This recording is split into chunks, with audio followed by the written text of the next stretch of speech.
You are listening to episode number 57 of the Secondary Science Simplified podcast. So far this month on the podcast, we have been talking about thinking differently as you approach the second half of the school year. I don't know about you, but my energy in August for back to school season was always much different from my mid-year energy coming back to school in January after winter break. So we started this year off of podcast episodes back in episode 55, just beginning this conversation of thinking differently with thinking about goal setting for this new year in a new way and really leaning into just one overarching goal or theme for your year. Then in episode 56 last week, we talked about thinking about rest differently as you enter into the final stretch with just 2 more quarters to get through this school year.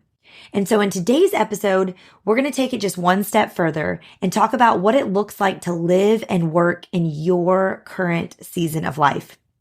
Maybe you're listening and you're pregnant, or maybe you're coming back from a maternity leave going into this semester and not knowing where your students are going to be. Maybe your partner or your spouse just started a new job, so you're adjusting to that in your home life.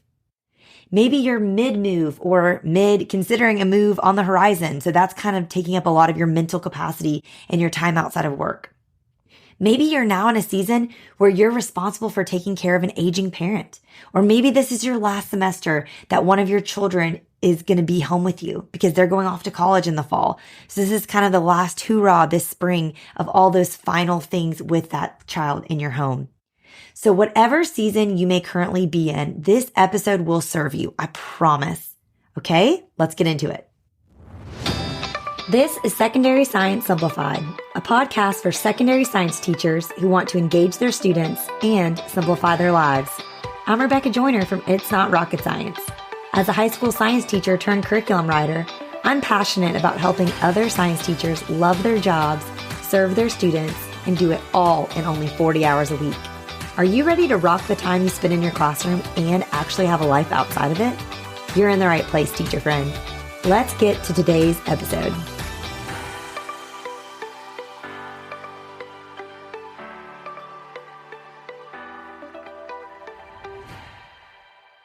Now, if you haven't listened to the previous episodes this month, I kind of prefaced that I read this book, The Lazy Genius Way by Kendra Adachi, back in December, and it's really impacted how I've been thinking about the way I'm living my life. And again, I'm going to link this book in the show notes. I'm going to link Kendra's podcast and her Instagram so you can follow her.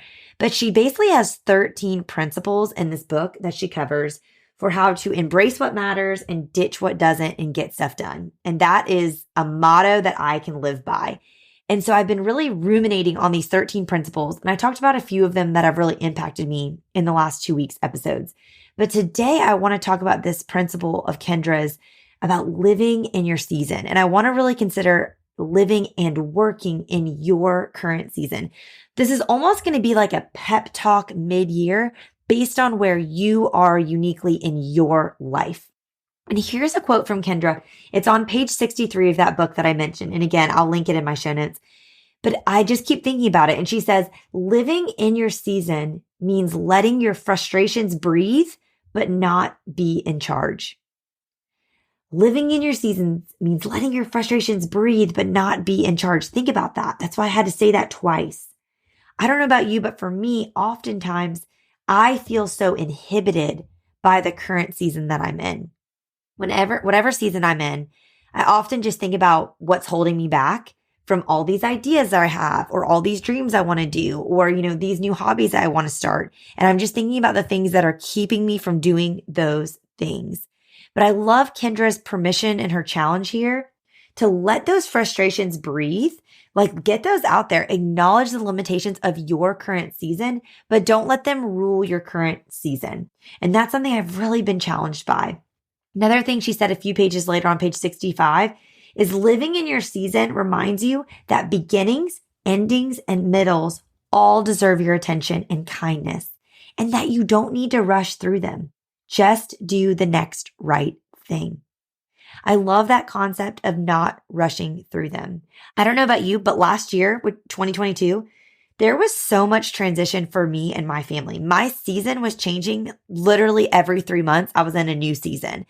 And I could be really frustrated by the constant readjustments that were required, but I also could just acknowledge that each time was a season and say, hey, let's not rush through these. Let's see what this current season, this current 3 month stretch has to offer, even though I am going to constantly have to be changing how I'm living and what I'm doing and how I'm working. Okay, so for example, just looking at last year, I spent the first 3 months of 2022 in my third trimester of most likely the last pregnancy I will ever have. So I could see the limitations there. I had a lot of physical limitations. Breathing was hard, okay? But there was so much joy in experiencing life growing in my body after years of infertility when I didn't know if this was something I would ever be able to experience. And so there is joy and there's gifts in that season that I didn't need to rush through. It was the last time I would have that. It was the last time I was having my two oldest be my only two and my middle daughter, her being the baby. This was the last season of that. So there was sweetness in that and I didn't need to rush through it. Then the next 3 months of 2022, we had a newborn and we were adjusting to having an entire new human in our family and no sleep and having 3 kids 4 and under. That was a huge adjustment. And I had a lot of limitations in that season, a lot of physical limitations. I thought I lost brain cells after my last pregnancy. No joke. I was like, do I have 2.5 brain cells left after having a third kid? This is absurd. But it was a huge adjustment for our family.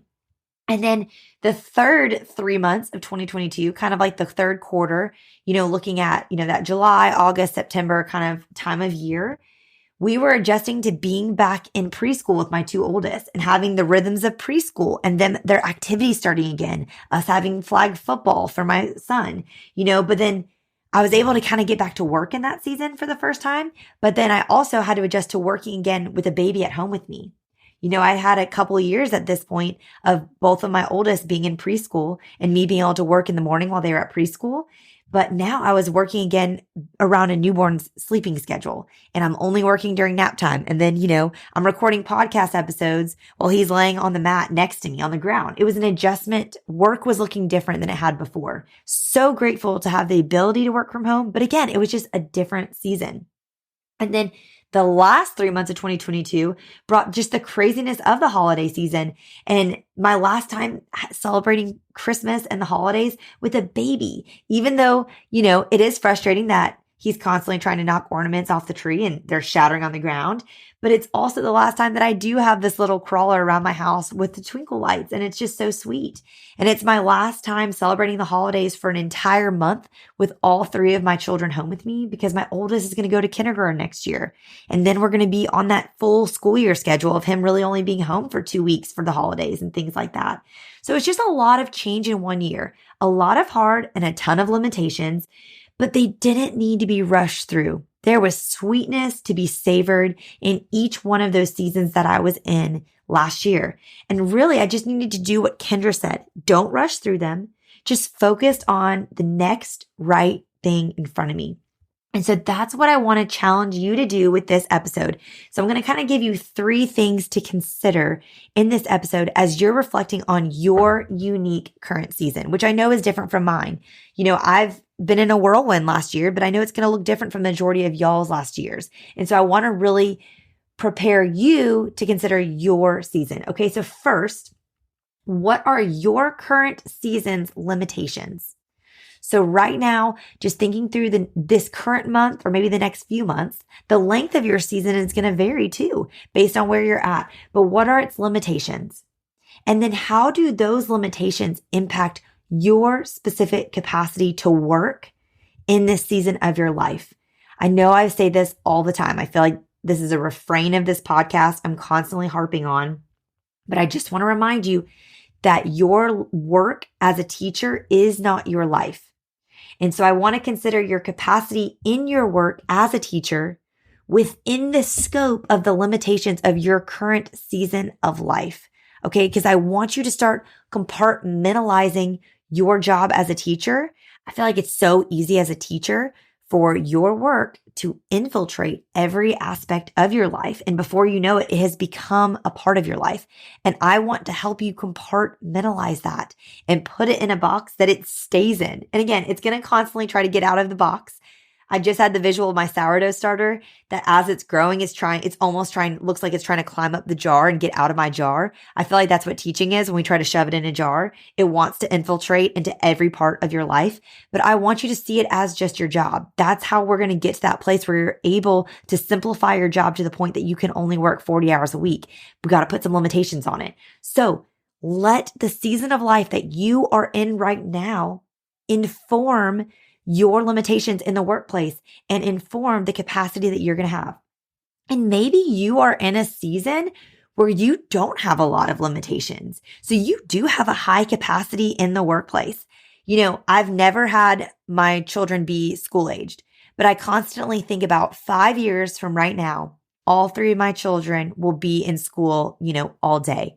And how that's going to be such a different season of life for me. How my after school hours, my afternoon and evenings and nights are going to be a lot busier as we're running around through their activities and all that. But how my daytime is going to be more empty. And that may be the opportunity for me to go back in the classroom. And maybe the opportunity for me to pursue a dream I've always had of getting my doctorate. And maybe an opportunity for me to write another full year curriculum because I'm going to have more capacity. Like I'm dreaming of so much capacity in that season. But you know what? Who knows what's to come? Maybe in that season, I'll have some health issues, or one of my children will, or my spouse will, or someone in my family will. Maybe I'll have to start caring for one of my parents. I don't know what's to come in 5 years. And that's where I love Kendra's challenge of living where you are in this season and not looking forward to this season that's 5 years away that I'm putting on a pedestal that may be so different from what I imagine it being. But that's where I want you to consider, what are your limitations? Maybe they're few and far between this season, and that's great. Maybe this is a season where you have a high capacity, where you can try all sorts of new things in your classroom, when you can change over how you're doing things because you have a lot of energy in your classroom this year. But maybe it's not. It just depends on where you are. So I want you to consider that. And I want you to consider what needs to be prioritized in your life right now. Is this a season where you are able to prioritize your job and really growing as a teacher and as an educator?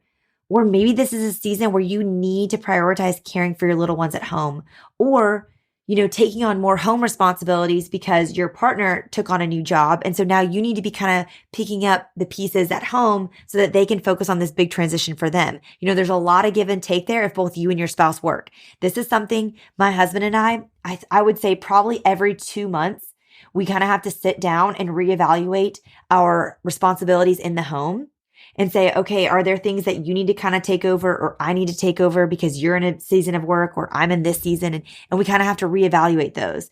I really want to challenge you, if both you and your partner work outside the home or are, income producing, however you want to qualify that, because technically I physically work in my home doing this job, but we're both working. That's something you constantly need to be reevaluating as well. So what needs to be prioritized? And maybe my last challenge for you would be, what needs to be let go of? What are some things maybe you need to stop holding on to so tightly? I had a friend who was constantly challenging me, not everything needs to be A+ effort, Rebecca. Some things can just be a B effort, and that is totally good enough. And as someone who didn't make their first B until I got to college, that is a hard thing for me to hear. But the more I've kind of let go of this standard that everything needs to be a 98 to 100% perfection level, it's really freed me up that like an 85 to 90% is great too. And it's given me so much more capacity for the things that really matter and that need to be prioritized in my life. Okay, so those are some things I want you to consider about your current season. And maybe you need to come back if you're listening to this while you're driving to school. Maybe this is something you come back and listen to again later when you can have a cup of coffee and a pencil or a pen, and you can kind of jot down some of these ideas. But I want you to consider these things. And then the next thing I want you to consider is living with respect to nature's seasons. This is something Kendra challenges in her book, but I also just want to look at it in terms of nature, but also how that applies to us in the education world and as teachers, and just kind of receiving what each season has to offer. Kendra really challenges looking towards the physical natural seasons to impact your energy going into your life season or your work season as well. So not just what's going on in your world, but also what's going on in nature. There are rhythms in nature that should inform how we live our lives because that's natural and that's how it was designed to be. Okay. So I don't know about you, but for fall, I have major back to school energy. And I think this comes from moving out of a season of summer where there's no routine. I feel like every fall I'm ready for routine. I'm ready to do the pickup and drop off at preschool. I'm ready for flag football and dance classes. I'm ready to be fueled by a warm cup of coffee. I don't know about you. This is a side note, but I feel like the energy I get from a warm cup of coffee is so different from iced coffee energy, but that could be another podcast. But I'm fueled by this warm cup of coffee, the sounds of Friday night lights. I love going to Friday night football games with my family. I love the smell of freshly sharpened pencils and new expo markers and bonfires in the backyard. These things give me a lot of energy. And so I enter fall with a lot of energy because I'm so ready for routine and structure and the rhythms of fall. But then winter comes and it starts getting cold and we start putting up twinkle lights. And for me, winter is a season of burrowing. Winter brings me into my home. I am drawn into my home. I am so thankful every winter when the fall activities take a break and I'm ready to not be driving around. I just want to be home, surrounded by twinkle lights and, my favorite holiday candles. I want to be making chili. I want to be baking bread. I have a great homemade Chex Mix recipe. Those are the things I want to do. And I love that the holidays that are associated with winter, at least in the Northern Hemisphere, tend to draw us indoors and towards our families. And I think that's a real sweetness that should be savored and that should be enjoyed and not rushed through. And then I think when we get to spring, new life outside, when the flowers start blooming and the birds are chirping, that brings a lot of renewed energy, at least for me. And I know I get really motivated in the spring by putting that end of the school year countdown on my whiteboard. Seeing that and feeling the warm air outside and rolling down my windows on my drive home from work and having the longer days outside. And it motivates me to leave the classroom sooner. That warm breeze outside and the sound of soccer practice outside my window in one of my classrooms. I was right outside the soccer field. And after school, I would open the windows. I'd listen to them having soccer practice and I could smell the grass and the baseball field. I guess it's a field in baseball. I don't know what you would call it. The dirt of baseball. I could hear the sound of the metal bat hitting the baseball and it just gave me so much energy in the spring. And I would grade faster and leave sooner every spring because I was just so motivated by that final push to make it to summer. And then thinking about summer, this to me is a season of rest and no rules. And as someone who loves rules and routine, this is a big deal for me, but I think this is an important part of my year. It's a season of being okay with hot dogs and boxed mac and cheese 3 nights a week, or the season of staying out past 9 with your little kids, even though their bedtime's at 7, because you just didn't realize how late it got out because you were just having so much fun outside, enjoying your long days. It's the season of YOLO, of you only live once. And I love that. But then again, it all repeats again. After a little bit, we kind of start to crave that little bit of routine again. And that's what gives us that back to school energy in the fall.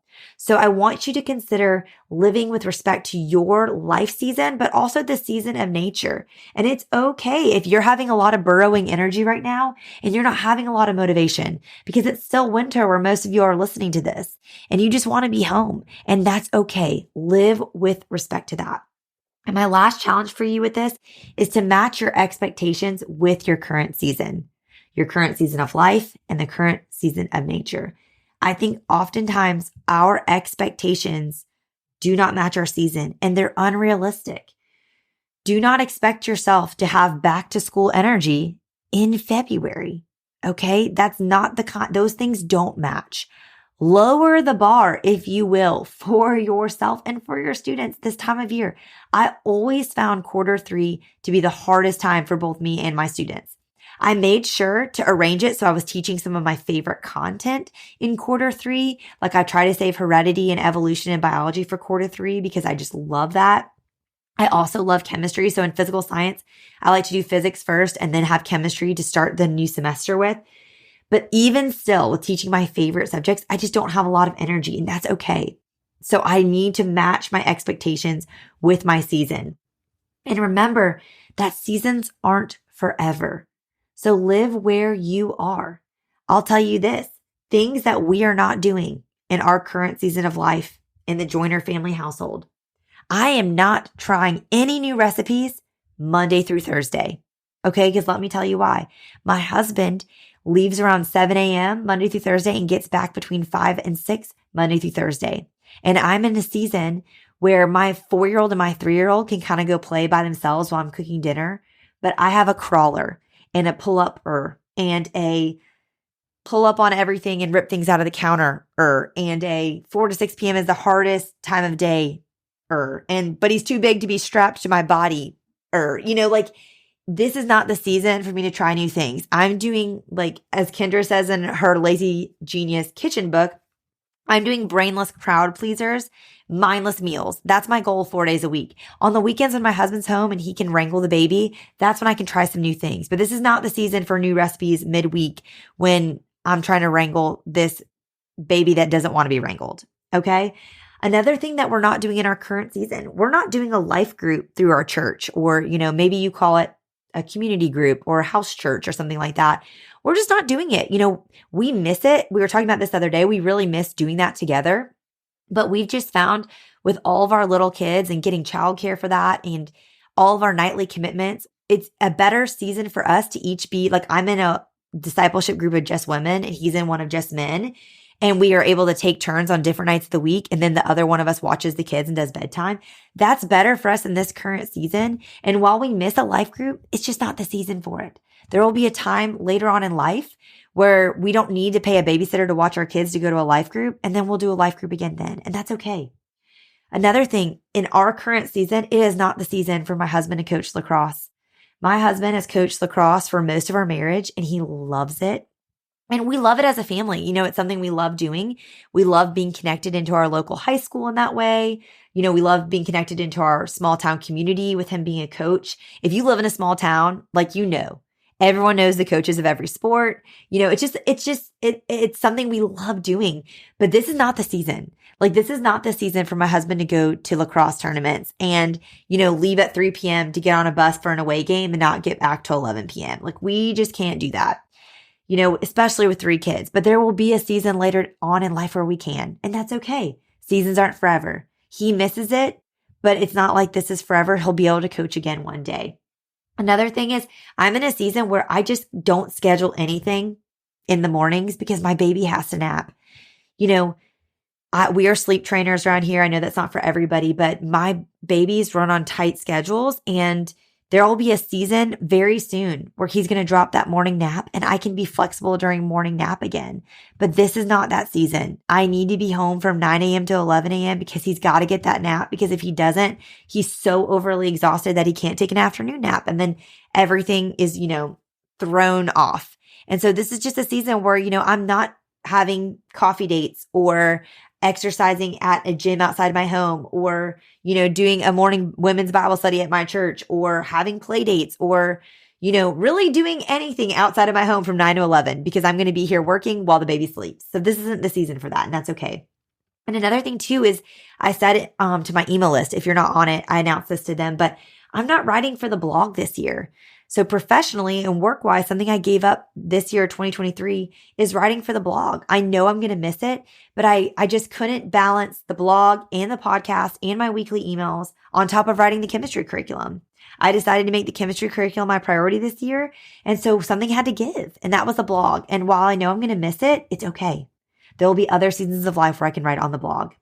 And so I want to now give you some examples of school-wise things that it may not be the season for. I gave you a lot of home examples that may apply to your home life, but let's talk school before I let you go. So things to consider school-wise. This may not be the season for you to assign formal lab reports. You just may not have the capacity to grade those. That's okay. Your students' education will not be ruined if they have an entire semester of science or they never write a formal lab report. Okay. This also may not be the season to collect and grade research papers or projects. Sometimes I find projects to be a lot easier for me because the students can work on them a few days in class, which frees me up to kind of catch up on some other things.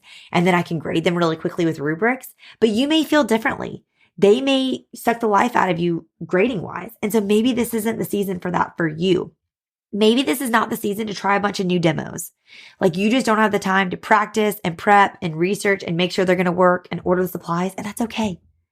You can go 3 or 4 months with no new demos and you can still be a great teacher. You know, another thing, maybe this is not the season for you to exercise before school starts. I had a season of life where the best time of day for me to do my little 20 or 30 minute workout video was before school started.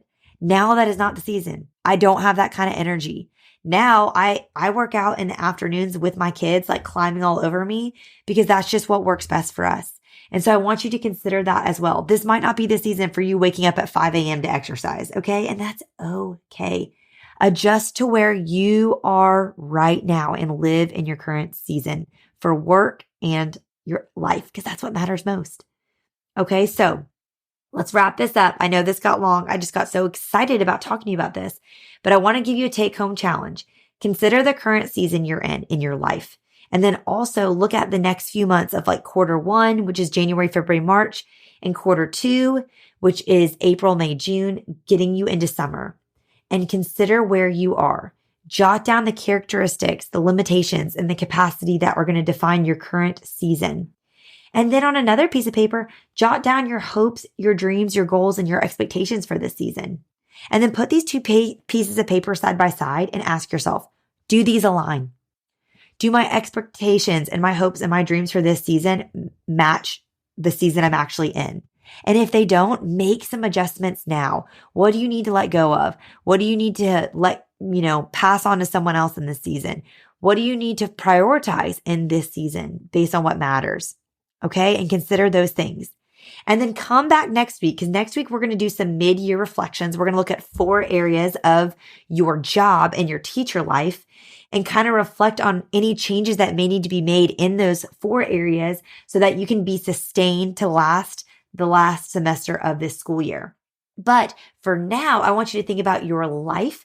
Focus on that. If you need to go back to episode 55 and think of your overarching goal for the year, if you need to go back to episode 56 and think about where you need to prioritize rest. And then again, with this episode, looking at your season, really think about your current season of life right now. And then next week, we're going to really dial in to applying all of this to your work as a teacher and what that's going to look like to kind of hit the reset button to get you through the rest of the school year. So stay tuned for that. And as always, thank you for listening to this episode. I'm so grateful every time you choose to listen to this podcast. And you can find the links to all of Kendra's stuff that I mentioned at itsnotrocketscienceclassroom.com/episode 57. All right, teacher friends, that wraps up today's episode. If you're looking for an easy way to start simplifying your life as a secondary science teacher, head to itsnotrocketscienceclassroom.com/challenge to grab your classroom reset challenge. And guess what? It's totally free. Thanks so much for tuning in, and I'll see you here next week. Until then, I'll be rooting for you, teacher friend.